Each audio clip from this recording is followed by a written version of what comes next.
1940년 5월 제2차 세계대전이 한복판에 진행되고 있는 때였습니다. 독일의 거센 공격 앞에서 유럽의 모든 수많은 나라들이 속수무책으로 무너져 내리고 있었고, 영국마저도 패배감에 억눌려 있었습니다. 공포와 절망에 사로잡혀 있었던 바로 그때 영국의 신임 수상, 바로 신임 수상으로 취임한 그 윈스턴 처칠이 의회 연단에 서게 되었습니다. 사람들은 저마다 어떤 그 연설을 하게 될지 위로와 희망의 말을 기대하고 있었어요. 그러나 처칠의 그 첫 마디는 전혀 달랐습니다. 그는 굳은 표정으로 단호하게 이렇게 말하는 것이 아닙니까? 저는 여러분에게 피, 땀, 눈물, 그리고 수고, blood, toil, tears and sweat, 그것밖에는 드릴 것이 없습니다. 순간 정적이 흐르게 되었습니다. 그러나 곧 이어진 그의 목소리는 마치 전장의 나팔 소리처럼 국민들의 그 영혼을 일깨우는 말이었습니다. 이렇게 말하는 것이 없습니다. 우리는 끝까지 싸울 것입니다. 해변에서도 싸울 것이고 들판에서도 싸울 것이며 우리는 결코 굴복하지 않을 것입니다. 이 외침은 절망하던 영국 국민들의 가슴에 불을 지폈습니다. 패배감에 억눌려 있었던 영국 국민들, 민족들이 다시 일어나 싸울 용기를 얻게 되었죠. 오늘 본문에 나오는 학계 말씀에도 동일한 말씀이 등장합니다. 무너진 성전을 바라보면서 낙심한 백성들에게 하나님은 말씀하십니다. 스스로 굳세게 할지어다. 내가 너희와 함께 하리라. 주 안에 사랑하는 여러분, 오늘 우리는 어떻습니까? 현실의 문제 앞에서 좌절하고 낙심하고 있지는 않습니까? 오늘날 우리는 흔히 이런 말을 듣지 않습니까? 낙심하고 주저앉아 있는데 힘을 좀 내라. 힘을 내서 다시 일어나라. 정말로 너가 가진 너의 마음속에 있는 바로 힘을 믿어라. 그저 힘을 내서 다시 일어나 계속 전진하면 성공할 것이다. 이런 말을 접하지 않습니까? 그런데 실제는 어떻습니까? 정말로 이러한 말의 결국은 무엇입니까? 우리가 가진 힘이 한계에 부딪히지 않습니까? 낙심하고 포기하고 싶은 그 순간에 하나님께서 우리를 일으키시며 강하고 담대하라는 주님의 음성을 오늘 이 시간 들어낼 수 있기를 소원합니다. 그런데 강하고 담대하라는 이 말의 그 힘의 원천은 내 안에 있는 젖먹던 힘까지 끌어내서 강하고 담대하라, 내 힘으로 강해지라는 외침이 아닙니다. 이것은 주님 안에 바로 강해지라는 음성인 것이죠. 오늘 우리가 주님 안에서 어떻게 강해질 수 있는지 말씀을 통해서 함께 살펴보고자 합니다. 그 첫 번째 교훈은 이것입니다. 눈앞의 현실에 낙심하지 말라는 것입니다. 1절과 2절 말씀입니다. 일곱째 달 곧 그 달 21일에 여호와의 말씀이 선지자 학개에게 임하니라. 이르시되 너는 스알디엘의 아들 유다 총독 스룹바벨과 여호사닥의 아들 대제사장 여호수아와 남은 백성에게 말하여 이르라. 학개 선지자의 책망을 들은 유다 백성들은 다시 무너진 성전을 짓기 위해서 열심을 다했습니다. 그런데 우리가 지난주에 살펴보았던 그 말씀, 성전 재건의 그 책망을 듣고 성전 재건했던 날짜가 언제였을까요? 바로 앞구절에 있는 학개 1장 15절에 보면 6월 14일 여섯째 달 24일이라고 기록되어 있습니다. 그러면 2장 1절에 나오는 첫 번째 구절 일곱째 달 곧 21일 7월 21일입니다. 어느 정도의 기간이 떨어졌을까요? 한 달 정도의 기간 이후에 여호와의 말씀이 다시 임했다는 것입니다. 성전 재건이 시작된 지 꼭 한 달이 되는 바로 그때였습니다. 성전 재건을 시작한 지 한 달이 지났음에도 그들의 눈에는 상황이 전혀 진전되지가 않아 보였던 것이죠. 성전은 여전히 초라했고 그들의 마음에는 회의가 들기 시작했습니다. 어떤 회의가 들었을까요? 이런 성전을 계속 지어야 하는 것일까? 의문이 든 것이죠. 바로 그때 하나님께서 다시 한번 학개 선지자를 통해서 말씀을 주셨습니다. 일곱째 달 곧 그 달 21일에 여호와의 말씀이 선지자 학개에게 임하신 그 말씀을 지금 대언하고 있는 것이죠. 하나님께서 그들에게 말씀하신 지 얼마 되지 않아서 이렇게 빨리 다시 말씀하신 이유가 무엇일까요? 우리는 그 답을 3절에서 찾아볼 수 있습니다. 3절 말씀입니다. 너희 가운데 남아있는 자 중에서 이 성전의 이전 영광을 본 자가 누구냐? 이제 이것이 너희에게 어떻게 보이느냐? 이것이 너희 눈에 보잘것없지 아니하냐? 백성들은 이미 낙심하기 시작했습니다. 너희 중에 이 성전의 이전 영광을 본 자가 누구냐? 이제 이것이 너희에게 어떻게 보이느냐? 이것이 너희 눈에 보잘것이 없지 아니하냐? 이게 지금 하나님께서 물어보시는 거거든요. 하나님의 이 질문은 이미 모든 답을 알고 계시면서 물어보는 듯 해 보입니다. 하나님은 이미 아시면서 물어보고 계셨던 것이죠. 솔로몬의 성전이 파괴된 지 약 67년이 지났습니다. 그 옛날의 성전을 기억하고 있는 장로들이 그대로 생존해 있었습니다. 우리 부모님들이 이런 이야기 하는 것 들어보지 않았습니까? 나는 먹을 것이 없어서 칡뿌리를 깨서 캐서 먹고 다니면서 학교를 다녔다. 그만큼 힘들고 가난한 시대를 지나셨다는 고백이 아닙니까? 그런데 부모 세대는 풍족하지 않았지만 굳굳이 참고 견디며 끝내 배움을 이어갔고 그 인내와 수고가 바로 오늘 우리 세대를 살게 만드는 밑거름이 되지 않았습니까? 솔로몬의 성전의 그 영광을 이야기하는 장로들의 고백이 틀린 것이 아니었습니다. 솔로몬의 성전은 정말로 놀라운 아름다운 그 모습, 정말로 화려함 그 자체였습니다. 유다 백성들이 성전 건축을 재개한 지 이제 겨우 한 달밖에 되지 않았습니다. 그런데 이 사람들이 그 한 달 동안 아무런 변화가 일어나지 않자 성전 짓는 것을 다시 포기하려고 했습니다. 무엇이 문제였을까요? 주님께서 지금 무엇을 물어보셨습니까? 이제 이것이 너희에게 어떻게 보이느냐? 이것이 너희 눈에 보잘것이 없이 보이지 아니하냐? 여러분, 여기 보잘것 없다라고 하는 히브리어 단어는 아인이라고 하는 단어인데 아무것도 아닌 것처럼 보인다, 그런 뜻입니다. 아무 쓸모없이 보인다는 것이죠.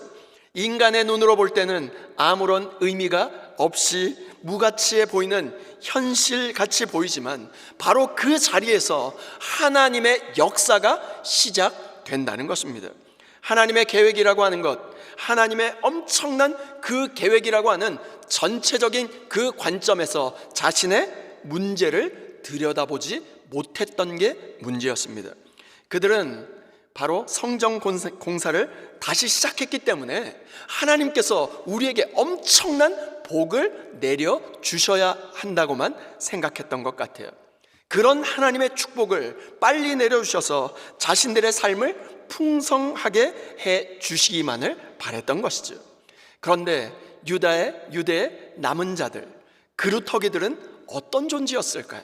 그 남은 자들이 지금 무너진 성전을 지금 재건하는 그들은 어떤 아이덴티티, 정체성을 가지고 있는 사람들이었을까요? 하나님께서 이스라엘 백성들에게 무너진 성전을 다시 재건하는데 바로 쓰임받는 하나님의 선발대였다는 거예요. 수백만 명, 수천만 명에 이르는 본대가 오기 이전에 미리 깃발을 꽂고 본대를 맞이할 준비를 하는 선발대 말입니다. 그러면 본대는 언제 올까요? 그 기간은 무려 400년 이후에 예수 그리스도의 본대가 바로 오는 것이죠. 수십만 명의 군대가 투입되는 엄청난 전투를 그 앞에 두고 지금 그 앞에 전투 소대가 선발대로 들어가서 그 전투 부대가 해야 될 일이 무엇이었을까요? 이 선발대로 들어간 그 전투 소대가 해야 할 일은 먼저 재빨리 진지를 구축하고 깃발을 꽂고 동향을 살펴보면서 본대가 올 때까지 그 진지를 지키고 있는 게 선발대의 목적입니다. 그들이 해야 할 일은 다름이 아니라 완벽한 건물을 세우는 것이 아니었습니다. 간단한 진지를 구축하고 본대가 올 때까지 동향을 살피면서 대기하는 그 일이 그들의 임무였습니다. 그런데 자신들이 지금 한 달밖에 되지 않았는데, 성전 재건한 지 한 달밖에 되지 않은 자신들이 본대인 줄 착각하고 불과 한 달 만에 왜 변화가 없는가 하면서 낙심에 빠져버린 것입니다. 그들은 비교 대상을 잘못 선택했습니다.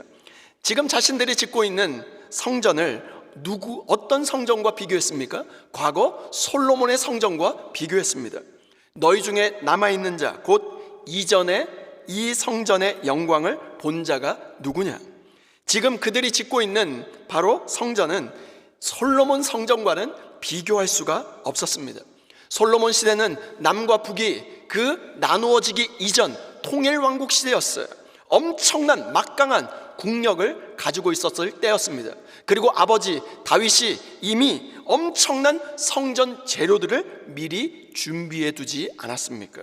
그런데 지금은 어떻습니까? 쓰레기 더미밖에 없습니다. 남아있는 것은 폐허가 된 쓰레기 더미밖에 없고, 주변에는 돌덩어리 한 개, 쇠붙이 한 조각 제공해주는 나라가 없습니다. 솔로몬의 성전이 거대한 궁궐이었다면 지금 이스라엘 백성들이 짓고 있는 성전은 그냥 막사에 불과하는 정말로 초라하기 짝이 없었습니다. 유다 백성들이 성전을 지으면서 낙담이 될 수밖에 없었던 것이죠. 특히 그들이 낙담하게 만든 그 원인이 무엇이었을까요? 예전 성전을 직접 본 노인들, 장로들이었습니다. 그들은 자꾸 이야기합니다. 함께 힘을 합쳐서 짓고 있는데 옛날 성전 타령을 하는 것이죠. 이건 성전도 아니다. 옛날 성전은 이렇게 초라하지 않았다라고 말했습니다. 그런데 이들이 비교를 잘못했습니다.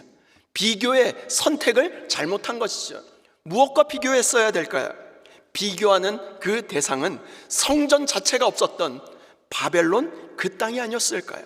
그런데 이제 이 선발대를 보내셔서 초라하지만 다시 성전을 짓게 하시는 것은 하나님께서 다시 그들과 함께 하신다는 언약의 신실함을 그들에게 깨닫게 하기 위함이었습니다. 눈에 보이는 성전이 초라하든 정말로 보잘것없든 성전을 재건해서 온 땅에 흩어져 있는 이스라엘 자손들과 이방인들이 소망을 품고 돌아오는 그 목적을 위하여 주님께서 성전 재건을 하라고 말씀하신 것입니다. 이스라엘은 아직 본대가 아니라 선발대였습니다. 장차 오실 그리스도의 영광을 준비하는 사람들이었죠. 초라한 성전이라도 하나님이 다시 함께 하신다는 그 사실이 중요했습니다. 오늘 우리도 마찬가지가 아닐까요? 눈앞의 현실 앞에서 초라해 보여서, 눈앞에 보이는 현실이 너무나 초라해 보여 낙심하고 계십니까? 우리가 비교해야 할 것은 과거의 화려함이 아니라 하나님이 없는 과거의 공허함이 아닐까요? 우리 눈앞에 닥친 문제 너머에 계신 하나님의 크심을 바라볼 수 있는 오늘 주일 아침이 될 수 있기를 주님의 이름으로 축원드립니다. 우리 각자 모두 맡은 사명이 다 다릅니다. 다른 사람과 비교하는 것을 멈추시길 바랍니다. 우리 눈앞에 아무리 초라하고 보잘것 없어 보여도 오늘 우리에게 맡기신 영적인 고지가 있습니다. 그 영적인 고지를 주님을 의지하고 끝까지 지켜낼 수 있기를 소원합니다. 400년 동안 지켜야 될 영적 선발대가 고작 한 달 만에 두 손을 들어서야 되겠습니까? 오늘 우리에게 맡기신 사명, 그 사명을 허락하신 하나님의 정말로 위대하고 크심을 바라보며 포기하지 말고 주님께서 우리에게 맡기신 그 사명을 묵묵히 감당해낼 수 있는 저와 여러분 모두가 될 수 있기를 주님의 이름으로 축원드립니다. 두 번째, 강하고 담대하라는 것입니다. 4절과 5절 말씀입니다. 그러나 여호와가 이르노라. 스룹바벨아, 스스로 굳세게 할지어다. 여호사닥의 아들 대제사장 여호수아야, 스스로 굳세게 할지어다. 여호와의 말이니라. 이 땅 모든 백성아, 스스로 굳세게 하여 일할지어다. 내가 너희와 함께하노라. 만군의 여호와의 말이니라. 너희가 애굽에서 나올 때 내가 너희와 언약한 말과 나의 영이 계속하여 너희 가운데 머물러 있나니 너희는 두려워하지 말지어다. 여러분, 여기에서 등장하는 스스로 굳세게 하라, 이 말은 단순히 마음을 다잡는 정도가 아니었습니다. 그 원어의 뜻은 붙들다, 단단히 붙잡다, 포기하지 않다, 그런 뜻을 가지고 있습니다.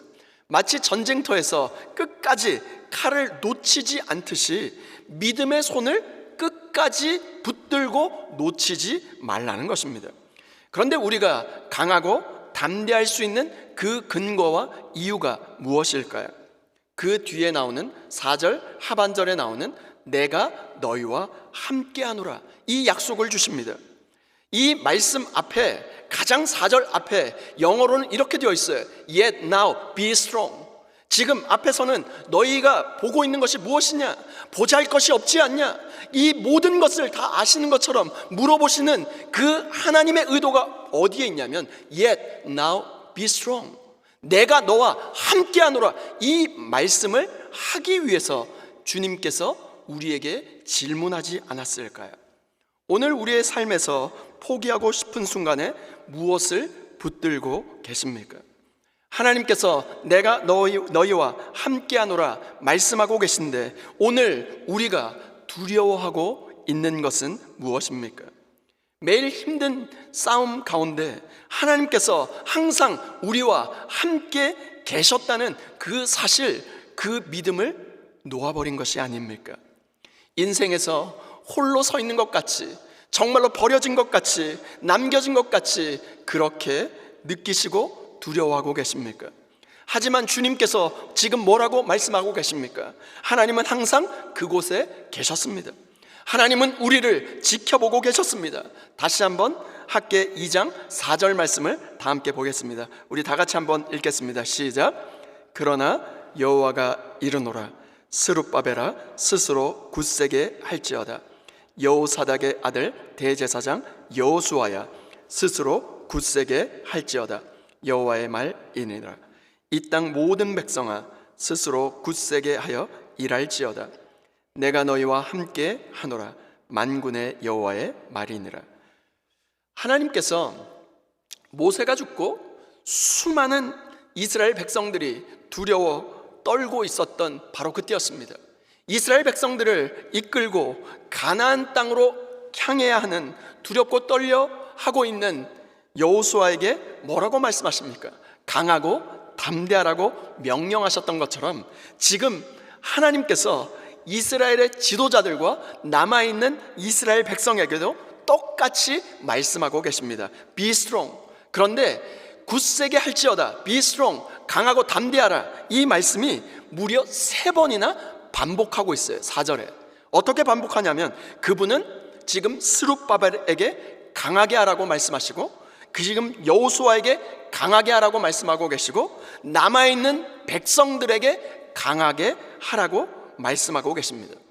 이렇게 3번이나 강조해서 하나님은 왜 그들에게 강하게 하라고 말씀하고 계실까요? 강하고 담대한 그 힘의 원천은 무엇입니까? 우리의 힘이 아닙니다. 하나님은 우리와 함께 하시기 때문에, 주님이 내가 너희와 함께 하노라, 주님이 함께 하시기 때문에 강하고 담대할 수 있다는 것입니다. 또한 강하고 담대할 이유가 무엇일까요? 우리가 할 일이 있기 때문입니다. 강하게 하라는 일련의 명령 이후에 힘내라, 다시 굳세게 할지어다 하신 다음에 그 다음에 나온 명령이 무엇입니까? 그저 그분은 일할지어다 말씀하고 계세요. 하나님은 그분께서 그분들과 함께 계시기 때문에, 그분이 함께 우리와 함께 하시기 때문에 지도자들과 백성들에게 새로운 열심을 가지고 일하라고 명령하고 계십니다. 5절의 말씀에 어떻게 말씀하십니까? 5절 말씀입니다. 너희가 애굽에서 나올 때 내가 너희와 언약한 말과 나의 영이 계속하여 너희 가운데 머물러 있나니 너희는 두려워하지 말지어다. 하나님께서는 주님 안에 강하게 하라는 이 명령 이후에 시내산 언약을 그들에게 리마인드 시켜주십니다. 무슨 말일까요?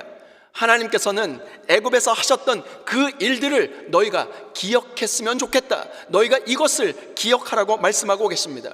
만군의 여호와 하나님께서 10가지 재앙을 보내시고 이스라엘 백성들을 바로 애굽의 종에서 지금 출애굽의 놀라운 애굽 땅에서 구원해 내시지 않았습니까?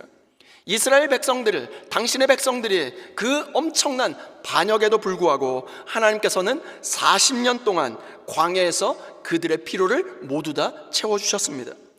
매일매일 먹을 것이 없었던 그 광야 한복판에서 날마다 하늘에서 만나를 제공하셨습니다.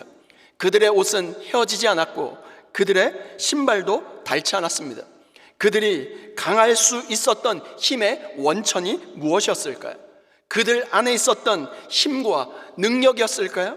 그들의 지성과 그들의 재능이었을까요? 그들의 열심이었을까요? 그렇지 않습니다. 만군의 여호와 하나님께서 그들과 함께 거하셨고 지금도 앞으로도 영원토록 함께 하신다는 그 하나님의 임마누엘의 하나님, 그것으로 말미암아 그들이 일어설 수 있었던 것이죠. 만군의 여호와 하나님께서 계속해서 그들과 함께 일하고 계십니다. 그분은 그분의 영이 그들 가운데 머물러 있다라고 말씀하셨습니다.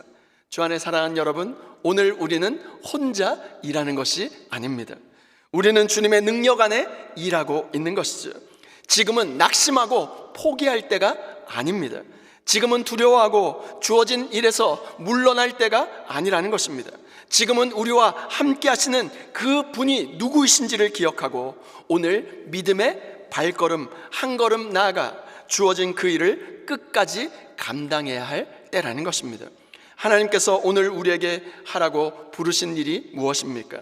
그 부르심 앞에 두렵고 떨리는 마음으로 기도하시길 바랍니다.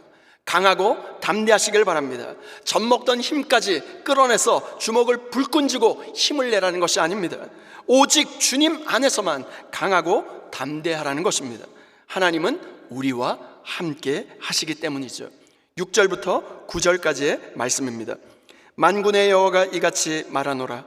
조금 있으면 내가 하늘과 땅과 바다와 육지를 진동시킬 것이요 또한 모든 나라를 진동시킬 것이며 모든 나라의 보배가 이르리니 내가 이 성전의 영광이 충만하게 하리라. 만군의 여호와의 말이니라. 은도 내 것이요 금도 내 것이니라. 만군의 여호와의 말이니라. 9절 다 같이 한번 읽겠습니다. 시작. 이 성전의 나중 영광이 이전 영광보다 크리라. 만군의 여호와의 말이니라. 내가 이곳에 평강을 주리라. 만군의 여호와의 말이니라 하니라. 이제 우리는 여기에 있는 바로 하나님의 명령이 더 클라이맥스로 고조되고 있는 것을 볼 수 있습니다. 그분은 이스라엘과 함께 계신 분이 누구이신지를 드러내기 위해서 엄청나게 큰 바로 권능과 능력과 힘을 보여주십니다. 만군의 여호와가 말씀하시기를 내가 하늘과 땅과 바다와 육지를 진동시킬 것이요 하늘과 땅과 바다, 육지 이 모든 것을 진동시킨 대표적인 사건이 무엇입니까? 바로 출애굽 사건이 아닐까요? 지금 하나님께서 그런 출애굽의 역사를 다시 일으켜 주시겠다 말씀하고 있습니다. 그 다음 구절이 무엇입니까? 모든 나라를 진동시킬 것이며 모든 나라의 보배가 이르리니. 무슨 말씀입니까?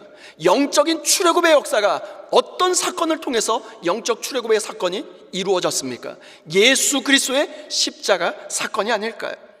영적인 홍해가 갈라지는 십자가 사건 말입니다. 바로 예수 그리스도의 십자가 사건을 지금 말씀하고 계십니다. 하나님께서 만국을 진동시킨 이후에 만국의 보배가 이른다고 말씀하시죠. 바로 만국의 보배는 세상 모든 이들이 사모하는 존재를 가리킬 것입니다. 바로 예수 그리스도를 예표하는 것이죠. 여러분, 여기 보배라고 하는 히브리어 단어가 햄다라고 하는 단어를 쓰는데, 이 단어의 뜻은 사모하다, 바라다, 기쁨을 누리다, 그런 뜻입니다. 온 땅이, 온 세상이 존귀하게 여기며 기다리는 보배가 누구입니까?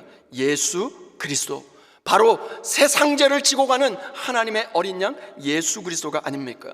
결국 예수 그리스도께서 친히 이 성전을 방문하시는 것이 이 성전에 누릴 최고의 영광이라고 말씀하고 있는 것입니다. 8절 말씀에 은도 내 것이요 금도 내 것이라 말씀하십니다. 이게 무슨 말입니까? 은도 하나님의 것이고 금도 하나님의 것이기 때문에 하나님께서 허락하시면 언제든지 이 모든 것을 공급하실 수 있다는 거예요. 그런데 주시지 않는 이유는 무엇일까요? 그것이 필요하지 않을 뿐만 아니라 그것이 주어졌을 때 바로 영적인 걸림돌이 되기 때문입니다. 우리 눈앞에 보이는 초라한 성전은 성전 자체를 의지하기보다는 장차 오실 만국 보배를 기다리게 하는 하나님의 정말로 신실하신 계획이었다는 거예요. 온 땅에 흩어진 모든 백성들의 마음이 바로 주께로 집중되게 만들기 위한 하나님의 섭리였다는 것입니다. 9절에 정말로 중요한 말씀을 하고 있습니다. 이 성전의 나중 영광이 이전 영광보다 크리라. 그리고 내가 이곳에 평강을 주리라 말씀하고 있습니다. 이 무리들에게 정말로 전쟁의 폐허 가운데 정말로 무너져 있는 바로 이스라엘 백성들에게 지금 하늘의 샬롬, 평강을 선포해 주고 있습니다. 물론 바로 그들의 눈에 보이기에는 아직 전쟁이 끝나지 않았습니다. 그럼에도 불구하고 하나님께서 샬롬, 평강을 선포하신 이유가 무엇입니까? 죄인들과 죄인들이 그 사이에 있는 전쟁은 계속되겠지만 하나님과 죄인들 사이에 있었던 그 전쟁은 예수 그리스도로 말미암아 이미 끝났다는 것입니다.